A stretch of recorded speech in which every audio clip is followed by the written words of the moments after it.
하나님의 말씀 보겠습니다. 잠언 1장 1절에서 9절입니다.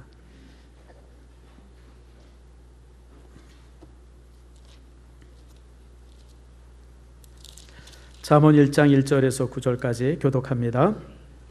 다윗의 아들 이스라엘 왕 솔로몬의 잠언이라.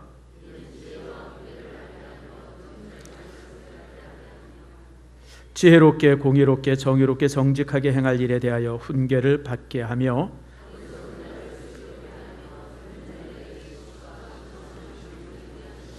지혜 있는 자는 듣고 학식이 더할 것이요 명철한 자는 지략을 얻을 것이라.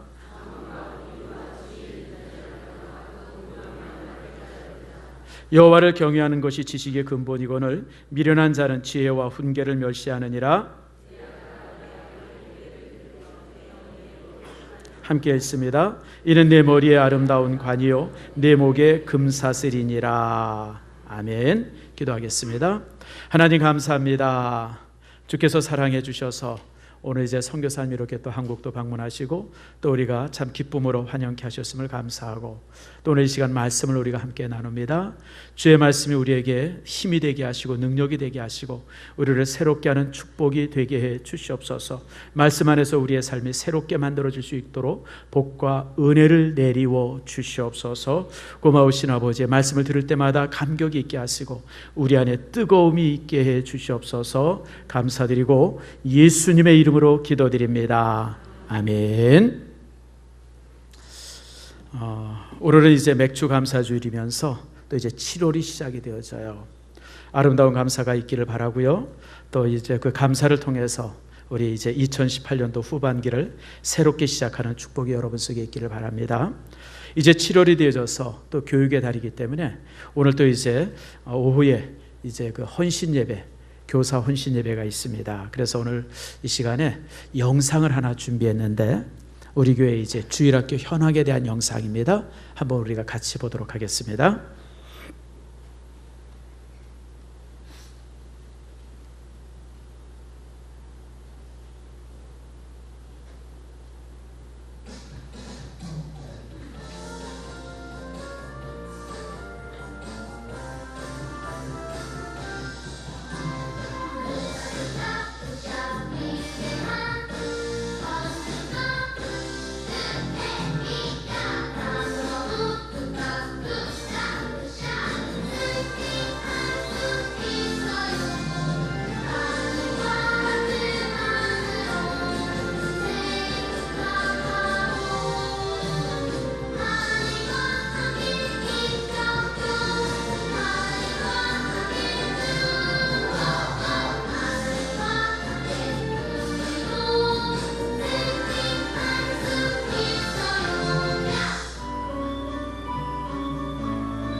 시절에 통역 공부를 통해 면접 뒤에 느낀 것은 제가 교회에 다니지 않은 다른 학생들과 다르게 꿈과 미래에 생각하는 것입니다. 꿈이 단순히 잘 사는 것이 아니라 하나님의 나라에 대해서 고민하고 기도하고 또 그것을 통해 세상 관계에 살아가게 될 것입니다. 꿈이 없는 학생들이 많은데 교회에 와서 주일학교를 통해 하나님의 나라를 세워나갔으면 좋겠습니다. 그러면 일산 신성교회에서 보낸 주일학교는 저에게 매우 소중한 시간이었습니다. 왜냐하면 하나님의 존재에 대해서 매우 자연스럽게 받아들일 수 있었기 때문입니다. 주일학교와 교회 중심의 생활은 저에게 견고한 하나님 중심의 세계관을 형성하는 데 결정적인 기초가 되었습니다. 뒤돌아보면 이것은 저에게 매우 큰 축복이었고 하나님의 은혜였습니다. 영화에 처음 왔을 때 여러 선생님들의 따뜻한 환대와 돌봄을 통해서 잘 정착할 수 있었습니다.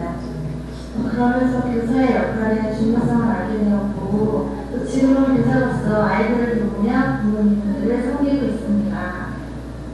교사의 역할은 학생들과 관계를 맺는 것부터 시작한다고 생각합니다. 제가 중고등학교 때도 친구들, 선생님, 목사님과 신앙생활하는 게 정말로 즐거웠는데요. 단순히 재미있게 노는 것으로만 끝나는 것이 아니라 함께 기도하고 어려운 일을 신앙적으로 해결하는 그 모습, 그 관계성을 가지고 제가 중고등학교 때 신앙적인 가치관이 생겼다고 생각합니다. 선생님은 학생들에게 친구가 되어주고 그 관계를 깊게 맺는다면 선생님과 학생들은 앞으로 지속적으로 같이 신앙생활을 할 수 있을 거라고 생각합니다. 저는 무엇보다 아이를 한 명 한 명을 통해서 제가 주님 말씀을 다시 한 번 더 되새길 수 있었던 그런 순간들이 가장 기억에 남는 것 같아요. 예를 들면 한 아이가 흥미이 없는 간식을 선생님이나 주변 친구들이랑 나누는 모습을 보면서 어른들도 하기 힘든 그런 나눔을 신청하는구나 라고 생각을 했던 것 같아요. 정말 아이들을 통해서 다시 한 번 더 말씀을 깨닫고 은혜를 받는 순간이 더욱더 기억에 남는 것 같습니다.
우리 한번 박수 쳐줍시다.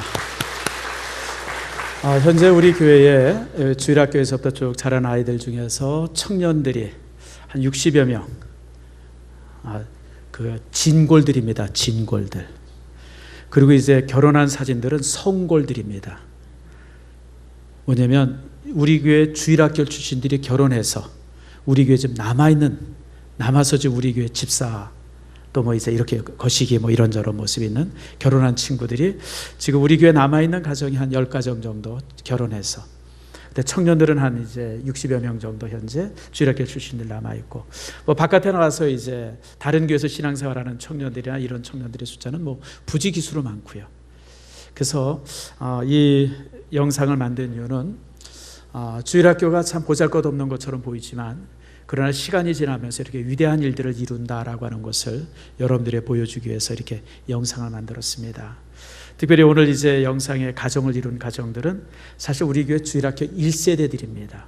제가 개척교회 했을 때 막 유치부 나왔던 친구들, 또 이제 유년부 초등부 있었던 그 친구들이 지금은 어여시 어른이 돼가지고 심지어는 애를 3씩이나 낳고 또 선교사로 지금 키르기스탄 지부장으로 가 있는 친구도 있고 또 가정을 이루어서 이렇게 이런저런 모습으로 이렇게 세워져 있는 모습 볼 때 참 지금 우리가 보여지는 이게 영화부나 유치부 아이들이 작아 보이지만 앞으로 5년, 10년 또 15년, 20년 이후에 그들이 우리 교회의 기둥이 된다라고 하는 거 여러분 기억하시길 바랍니다. 특별히 7월은 이제 우리 교회의 교육의 달입니다. 이때 이제 영어부터 시작해서 모든 주일학교와 또 이제 뭐 성경학교뿐만 아니라 수련회가 다 여기에 이제 몰려 있죠. 그런 면에 있어서 우리가 다시 한번 이제 주일학교 교육을 오늘 이 시간을 살펴보고 무엇을 교육하고 누가 교사가 될 것이며 또 어떻게 교육할 것인가, 내용이 뭔가 이런 부분들을 여러분들과 함께 이제 나눠보려고 합니다. 세계 인류 역사상 가장 고난을 많이 당한 민족이 어디냐라고 얘기할 때 한민족이 아니에요. 유대인들입니다. 우리나라도 반만년의 역사를 가지고 있으면서 대륙으로부터 또 밑에 일본으로부터 끊임없이 침략을 당했지만 우리나라보다 훨씬 더 많은 어려움을 겪었던 민족이 유대인들입니다. 하나님께서 아브라함을 선택하셨던 것이 지금부터 4,000년 전입니다. 그때부터 4,000년의 긴 역사를 다가오면서 유대인들은 편안할 때가 거의 없었습니다. 방랑자로 살았고요. 그 다음에 노예로 살았고요. 그들이 독립된 왕국을 이루었던 것은 한 500년 정도밖에 안 됩니다. 다윗의 왕조. 그 다음부터 또 이제 자그마한 왕조를 이루었다가 또 무너지고 또 침략당하고 또 지배당하다가 그리고 이제 기원 65년에는 완전히 무너져가지고 이제 2000년간 방랑생활을 하게 되어집니다. 그러다가 이제 지금부터 한 70년이 딱 70년 됐네요. 1958년에 이제 이스라엘 민족이 독립을 하죠. 가나안 땅에서, 팔레스타인에서 다 독립을 하지만 독립 이후에도 지금 얼마나 많은 전쟁이 있습니까? 지금 이스라엘 민족을 둘러싸고 있는 아랍인의 숫자가 3억입니다. 이란, 뭐 이라크, 그다음에 이제 그 옆에 있는 또 이제 무슨 뭐 요르단, 또 이제 뭐 이런 주변의 나라들 인구가 3억인데 지금 이 3억의 인구와 그리고 한 800만 정도 되어지는 유대인들이 지금까지도 끊이지 않는 전쟁을 하고 있죠. 그래서 그 전쟁의 소식을 우리가 이제 매일 듣습니다. 그런데 이렇게 유대인들이 고난을 많이 당한 민족인데도 불구하고 놀라운 사실은 인류에게 가장 많은 영향을 끼쳤던 사람들이 유대인들입니다. 참 이게 신기한 거예요. 그렇게 고난을 당했는데 여러분 고대 시대 때나 중세 시대 때 역사를 보면요, 이 그 중앙아시아 쪽, 그 다음에 이제 중동 지역, 그리고 이제 이 유럽 지역의 모든 왕국의 왕의 최측근의 조언자는 언제나 유대인들이었습니다. 또 왕의 재물을 담당하는 모든 사람들도 항상 유대인들이었습니다. 그러니까 그렇게 핍박을 하면서도 가장 중요한 일들을 항상 유대인들에게 맡겼어요. 민족이 뛰어나기 때문에 그렇습니다. 뿐만 아니라 과학적으로, 문학적으로, 예술 이런 모든 부분들 속에 가장 큰 족적을 남긴 사람들이 사실 유대인들입니다. 피카소, 여러분 유대인이에요. 콜럼버스, 유대인입니다. 록펠러, 유대인입니다. 여러분 대부분의 사람들이 다 유대인들이, 우리가 알고 있는, 여러분이 알고 있는 세계 위인들의 절반 이상이 유대인들입니다. 참 이것이 신비 중의 신비죠. 그렇게 정말 고난당하고 사람들한테 미움을 받았던 유대인들이 어떻게 세계의 문화, 역사, 미술, 음악 모든 부분들 속에 어떻게 그렇게 놀라운 그런 이제 족적을 남겼을까? 참 신기하죠. 여기는 두 가지가 있습니다. 유대인들이 이처럼 유대인이 될 수 있던 이유는 두 가지입니다. 따라합시다. 안식일. 그리고 또 하나가 따라하세요. 교육. 이 두 가지예요. 유대인들은 안식일을 자신의 목숨보다도 더 중요하게 여깁니다.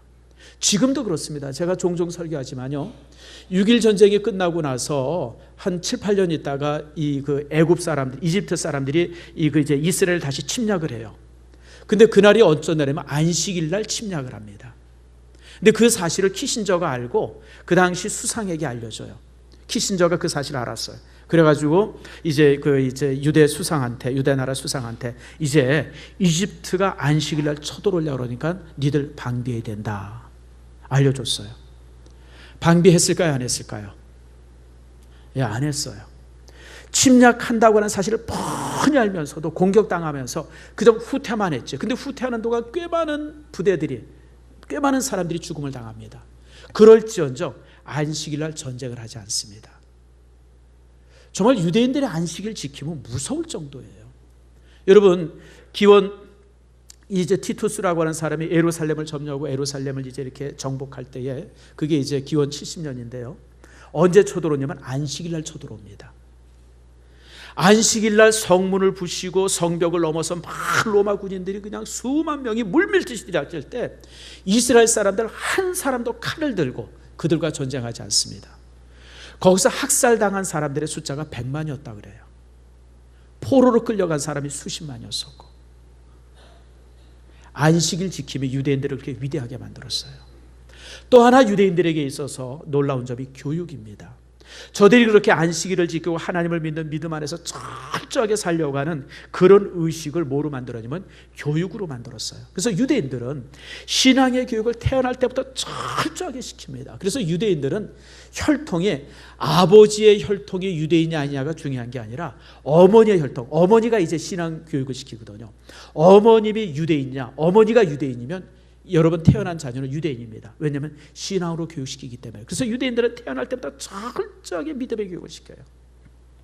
우리나라는 제가 이제 신방을 종종 해보면, 신혼집에 신방해보면 벽에 아이가 이제 막 돌쯤 되어지면 벽에 그냥 이런 브로마이드라고 그럽니까? 뭐 사진이 붙어 있어요. 뭐냐면 사과 밑에 사과, 당나귀, 그러고 당나귀, 코끼리, 무지개 이래가지고 한글 가리킨다고.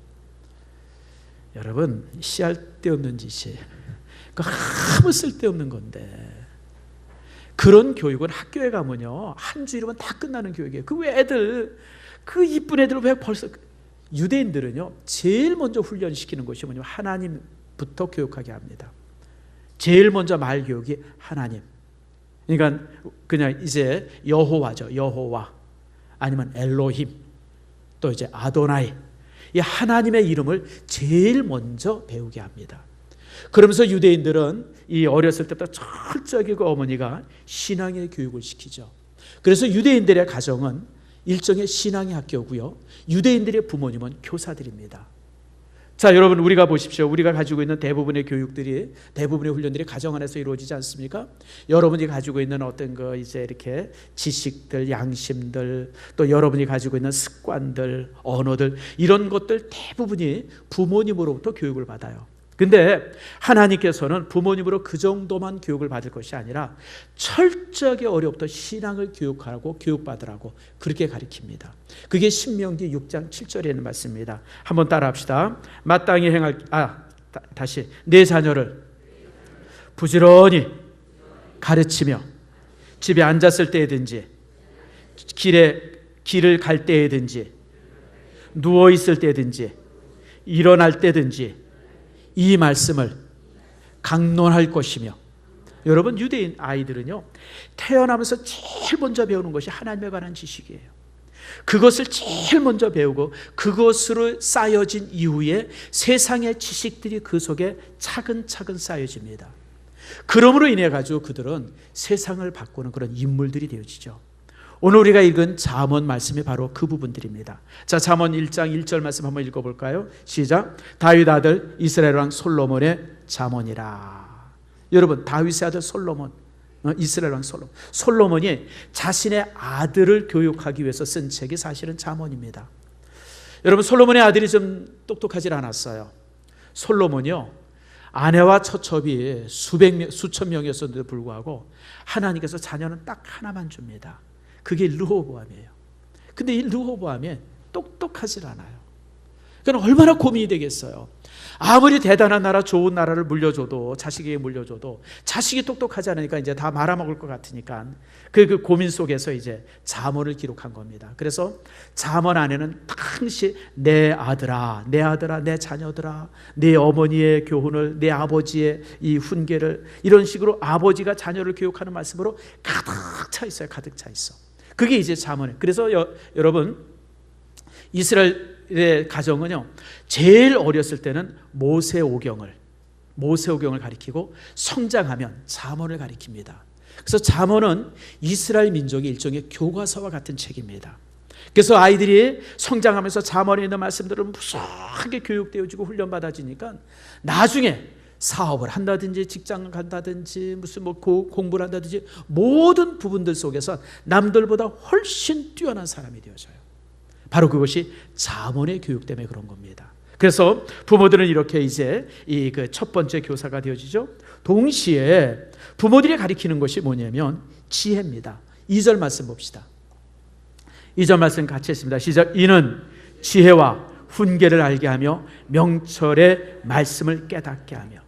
다시 말하면 가정에서 가리키는 게 지식이 아니라 지혜라고 하는 거예요. 여러분, 지식은 어디서 배우는 거예요? 지식은 어디서 배워요? 지식은 학교에서 배우는 거예요.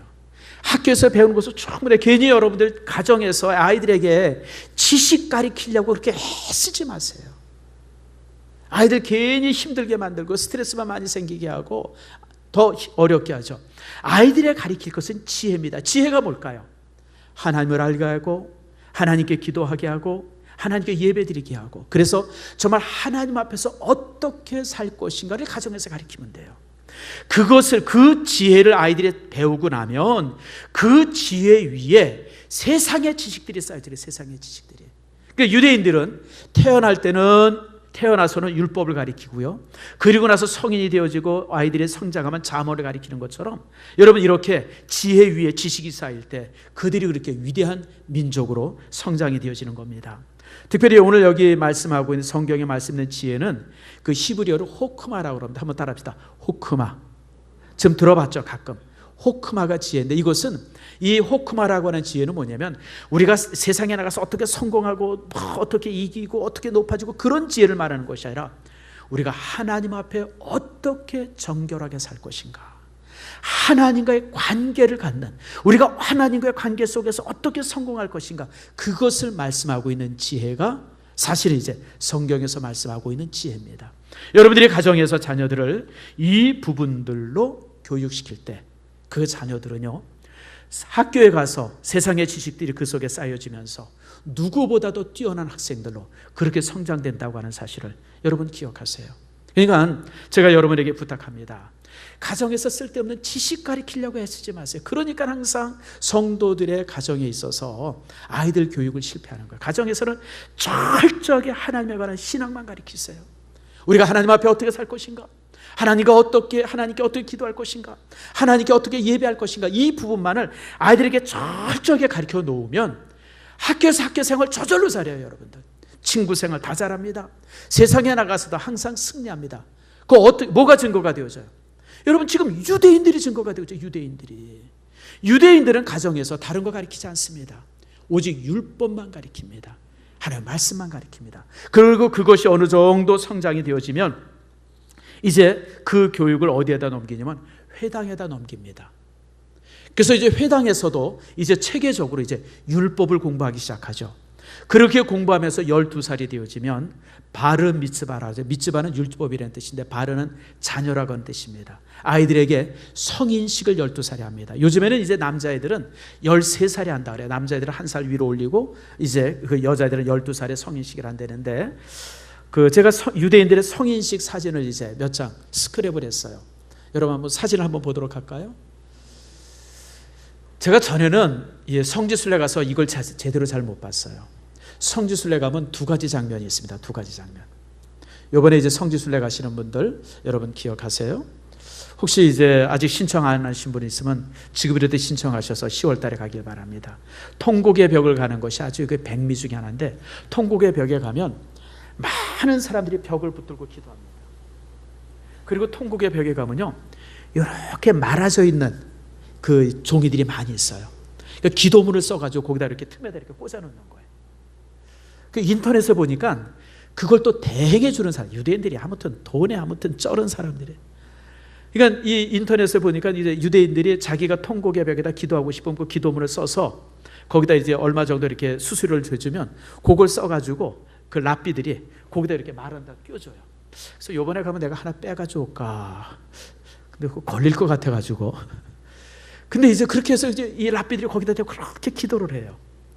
또 하나의 장면은 많은 사람들이 우르르 한 20-30명이 모여서 축제를 해요. 축제를. 나는 맨 처음에 그게 뭔지를 몰랐어요. 근데 그게 성인식이에요. 아이들이 12살, 13살이 되어지면, 남자는 13살이 되어지면 그 성인식을 거기서 그렇게 합니다. 지금 여기 성인식 하는 장면, 저 지금 보세요. 뭐 나팔 부는 아이가 있고 맨 앞에 저기 이렇게 흰 꽃갈 모자 쓴 아이가 하나 있죠. 제가 이때 12살 먹은 애, 13살 먹은 애인데 성인식을 하는 거예요. 그래서 이제 거기서 이제 성인식을, 그래서 요번엔 가면 그 성인식 하는 장면을 사진을 좀 많이 찍어 올려 그래요. 제가 전에 갔었을 때는 그게 성인식 하는 건 줄 몰랐어요. 자, 그 다음 장면이요. 그러고 나면 이제 저들이 저녁에 회당에 모여가지고, 이제 회당에 모여서 뭘 하냐면, 저렇게 이제 그 자기가 이제 그 배운 율법을 히브리어로 쭉 읽습니다. 자기가 뭘 배웠는지 히브리어로 쭉 읽고요. 그것을 읽고 나면, 저 읽고 있는 장면 또 옆에요. 옆에 있는 아버지가 또 이제 쭉 또 이제 모세 율법을 또 이제 같이 읽습니다. 근데 그것을 그렇게 같이 읽는 게 중요한 의미가 있는데, 그렇게 아버지가, 아들이 읽고 자녀들이 읽고 옆에서 이제 아버지가 읽고 나면 뭐가 성립이 되냐면, 이제는 아이가 신앙적으로 성인이 됐다고 하는 것이 선포가 되어집니다. 더 이상 자녀가 신앙의 문제를 가지고 아버지께 의지하지 않아도 된다. 이것이 이제 이 성식에서 공포가 되어져요. 그러고 나면 이제 아이들에게, 아이가 이제 그 드리샤라 그래가지고 설교를 합니다. 히브리어로. 자기가 이제 공부했던 내용들, 회당에서 공부했던 내용들을 설교를 하게 되어지고, 그리고 그 설교가 마쳐지면 그 이제 랍비가 이제 그 이제 테필린이라 그래가지고 이렇게 여기 차는 거, 뭐 이런 것들이 이제 선물로 주어지면서 신앙의 성인이 되어져요. 그게 이제 이스라엘 민족의 성인식입니다. 근데 이 역할에서 가장 중요하게 역할을 담당하는 것이 회당입니다. 부모님들은 어렸을 때 믿음의 습관을 가리키는 곳이고, 회당에서는 뭘 가리키는, 믿음의 내용들을 가르치는 거예요. 그래서 이렇게 철저하게 아이들이 회당 안에서 교육이 된 아이들이 이제 직장, 이 학교에 간다든지 이러고 그럴 때는 남들보다 훨씬 뛰어난 아이들이 되어지는 거예요. 여러분, 그렇습니다. 교회 역할이 그렇습니다. 여러분들이 가정에서는 자녀들에게 신앙의 습관들을 가르쳐요. 그리고 중요한 신앙의 어떤 지혜들, 하나님 앞에 예배하는 법들을 가르치고, 그리고 교회에서는 그것이 좀 더 확대가 되어서 주일학교를 통해서 믿음의 내용들을 가르치게 되어지는 겁니다. 우리 교회에서는, 우리 교회 주일학교는 크게 세 가지를 목표로 해서 가르칩니다. 첫 번째가 아이들의 영혼의 구원을 위해서 가르칩니다. 신앙의 가정에서 태어나고 거기서 이제 믿음의 습관을 배운 애들은 큰 문제가 없지만, 그렇지 않은 아이들은, 예수를 모르는 아이들이 교회에 오죠. 그런 아이들에게 구원받기를 위해서, 그런 아이들이 하나님의 사람이 되기를 위해서 그들의 영혼을 구원하기 위해서 이제 가르칩니다. 그래서 이제 영혼의 구원이 제일 첫 번째 목적입니다. 두 번째가 있습니다. 두 번째가 뭐냐면 그리스도인으로서 생활의 훈련입니다. 여러분, 기독교인답게 살게 하는 거예요. 그리스도인들이 가져야 할 성품을 교육을 합니다. 믿음이라든지 책임감, 성실함, 정직, 관용, 온유, 겸손, 이게 이제 신앙의 어떤 그 성품들이거든요. 이런 성품들을 주일학교에서 가르칩니다. 오늘 그 교사들이 얘기가 있잖아요. 그 아이들이 뭔가 이렇게 생겼는데 그 생긴 것들을 주변 사람들에게 나눔을 통해서 참 어른들이 하지 못하는 것을 하는구나라고 하는 것을 이렇게 봤다. 그런 교사의 고백처럼 아이들이 그런 성품들을 교육하게 합니다. 그리고 이제 세 번째로 또 하나 가리키는 것은 기독교인의 어떤 가치관이라든지 세계관이나 우주관을 가리켜서 저들이 이제 가정이나 직장이나 회사나 사회 전반에 나가서 기독교인답게 살게 하는, 정말 하나님의 나라를 확장시키는 일에 저들이 함께 할 수 있는 그런 자녀로 이제 키우는 것, 그것이 우리 교회 주일학교의 목표입니다. 그래서 여러분, 다시 한번 말씀드립니다. 누가 교사예요? 누가 교사예요? 부모가 교사예요. 내일부터 교사들 새벽 예배 때 이제 교사 헌신 예배할 때 주일학교 교사들만 나오는 게 아니라 모든 부모들이 나와서 내 자녀들의 신앙의 습관을 어떻게 만들어줘야 하는지를 여러분들이 훈련받아야 합니다. 그렇게만 만들어 주어 놓으면 여러분 아무 걱정하지 않아도 돼요. 아이들이요, 학교를 가든지 어딜 가든지 알아서 다 잘 사니까요. 근데 그게 준비되지 않으면 아이들이 세상에 나가서 엉망이 되어지는 겁니다. 그래서 여러분들, 오늘 여러분들에게 두 가지 부탁을 합니다. 첫 번째, 여러분의 자녀를 주일학교에 꼭 출석시키기를 축복합니다. 애들이 사실 교회에 오는 것을 즐거워하는 아이들도 있지만 그렇지 않은 아이들도 많거든요. 제가 옛날에 그런 적이 한 번 있어요. 우리 둘째 놈이 나보고 그러더라. 아버지, 내 인생 내가 사는 거죠? 그러더라고요. 그래서 그래, 네 인생 네가 살지. 그럼 난 오늘부터 학원 안 나갈랍니다. 중3 때 나보고 대가리를 그냥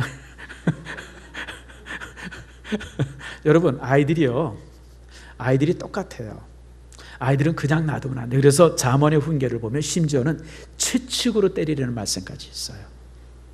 그러니까 신앙의 교육은 그렇게 그냥 억지로 해도 시켜야 되는 게 신앙의 교육입니다. 그러면 여러분들, 아이들에게 주일학교 나오게 하는 것들, 여러분들 이걸 여러분들이 그냥 아이들에게 맡기면 안 돼요.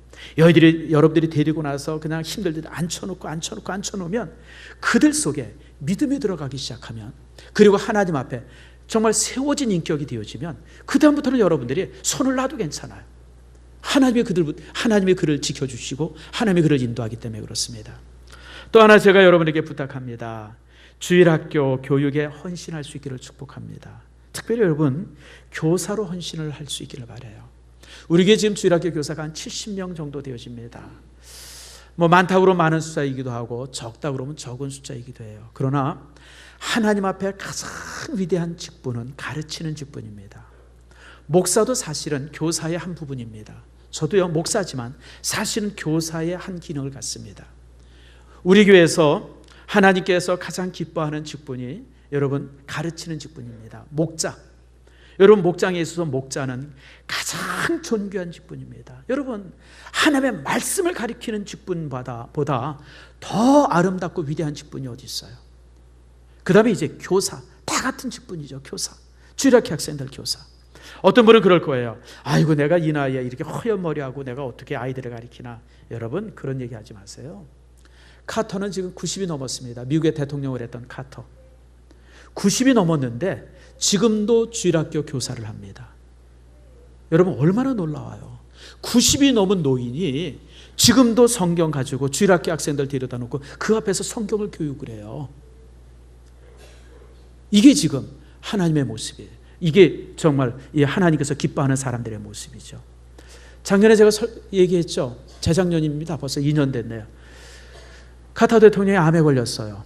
암이 머리까지 퍼졌나 그래가지고 의사로부터 6개월 판정을 받았습니다.